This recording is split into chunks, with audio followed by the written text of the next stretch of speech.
Good afternoon. It's August 30th, 2014. This is Jim in Texas, and today I'm in Elgin, Texas, where I've just finished eating lunch with the Two Wheel Texans web forum monthly Ride to Eat. We ate at Maxine's Cafe here in Elgin, and we'll drive by that in a second. Good time. You always get to meet people. They have lots of interesting bikes. This group sure favors adventure bikes, not all of them. There's a guy with a nice Ninja. You know, it's had a few battle scars, but he obviously rides it. Anyway, let's get going. It's a warm day. It was running around 90 or 88 or so when I came up here at 11. When I got here at 11, and it's up to probably low 90s now. But I only have to ride 40 miles, so I'm pretty sure I can handle that. And this is the crowd still there bullshitting. Really good deal. If you're in or near Texas, you go to the Two Wheel Texans web forum. Just Google it; it'll come right up. And look on the forum sponsored rides, and they have one of these. You're in the latter part of each month. Different places all over Texas. There's Maxine's. Really good place here in Elgin. Old-fashioned place with pretty friendly waitresses. Look, there's the bike show there. Lots of good bikes here. Lots of interesting people.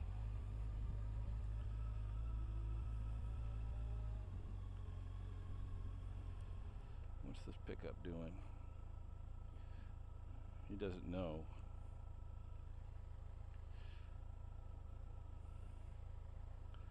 Okay, here we go. Oh, look. Welcome to Texas. There's a cowboy on his horse. Not something unusual to see in small town Texas. There's the railroad station. Most small towns that survive are here because of the railroads.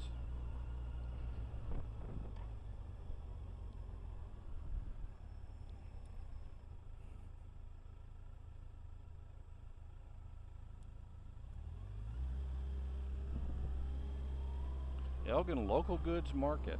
See, that's if I lived here, I'd patronize that.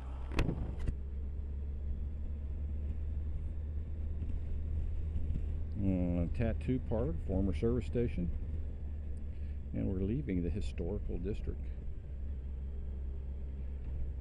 What's been going on in the world of Jim? Not a whole lot.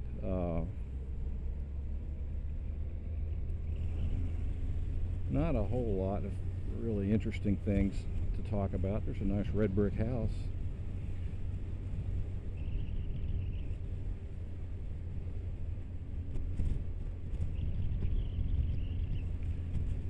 I'm working on a project to read an audiobook. I have my wife's uncle was a B-24 navigator in World War II, and he wrote a small book about his experiences, and it's fascinating. I interviewed him, and I hope I have the video somewhere. I did a 2-hour interview, which basically he told the story of the book. But he passed away recently, and he just kind of vanity printed these books and just gave them out to friends and family. But I think I want to see this book on Kindle, and I even want to do an audiobook version of it. I've had several of my YouTube listeners tell me that they felt like I had a good, a face made for radio or a voice made for radio, or really both. And I love audiobooks. I listen to 2 or 3 a month, so I'm going to try that. Now, I went looking around for the copy of Uncle Robert's book and could not find it. We did a giant clean out of our house, where it was just, we really woke up one day and said, the house is full of junk. And so we went through it, and we put some stuff in storage and moved stuff around. And somewhere in there, Uncle Robert's book got misplaced. So I've got to dig it out and find it. His daughter, my wife's sister-in-law, I guess my sister-in-law too, is trying to find the original digital, Word file that they printed the book off of. Hopefully one of us can find either the book or the Word file so we can get started. Another thing that was lost in the same corral was my dad was a ground pounder in World War II. They were actually very close to each other. Uncle Robert flew in support of the Battle of Monte Cassino. My dad was right there with other Aggies.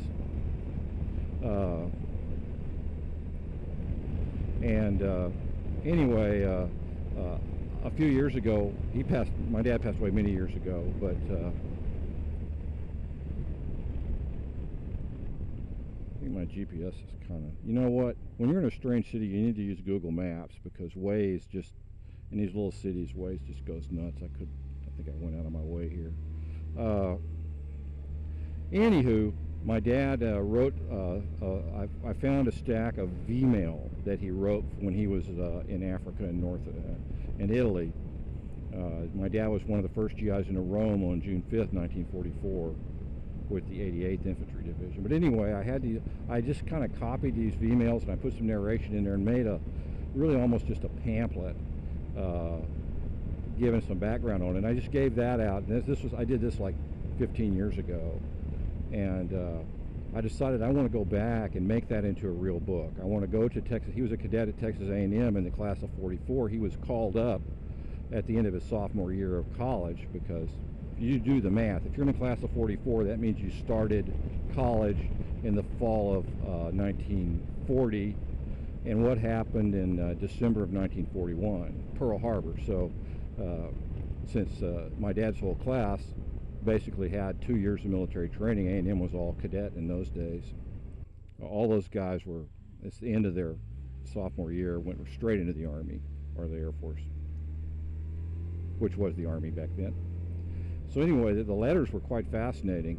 And a V-mail, for those of you who don't know, well, the way that you'd send letters home in those days is you filled out this little, like,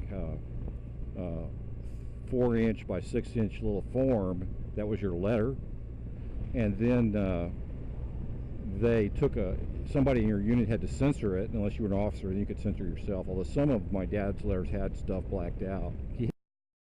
And they're fascinating to read. And what they did was they took a picture of them and they put it on microfilm with like 1,000 other letters, and then they just fly the microfilm back to the station, and then they would print photocopy, or actually print photographics, glossy photographs of the letter your soldier sent. So anyway, I think that will need some research. I need to do a little bit more research on about the A&M class of 1944. But I wanted to do both of those projects, start them this weekend, but since I couldn't find either source material, it's going to have to wait.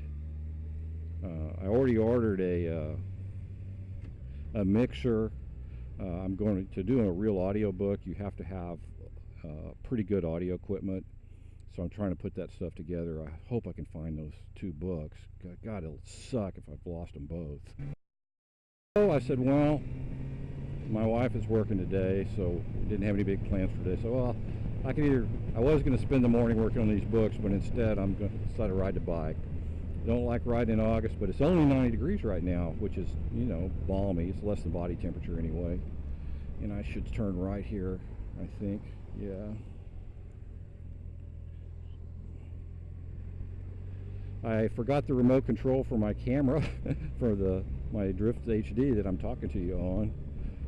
But I'm low on gas, so I'll have to stop and probably wind up with a little bit bigger file than I like to have to edit with. So those are the 2 things big with me.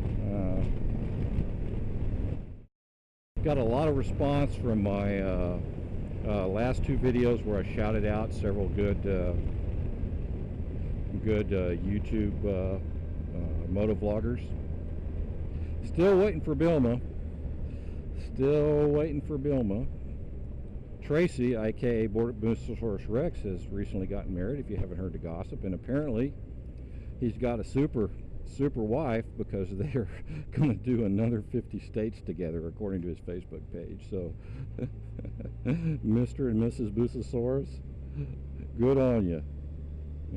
Good on you. You're a lucky man, Tracy, I can tell that. Look forward, I'm going to get up there and meet those guys, whether they like it or not. A couple of my motorcycle friends there.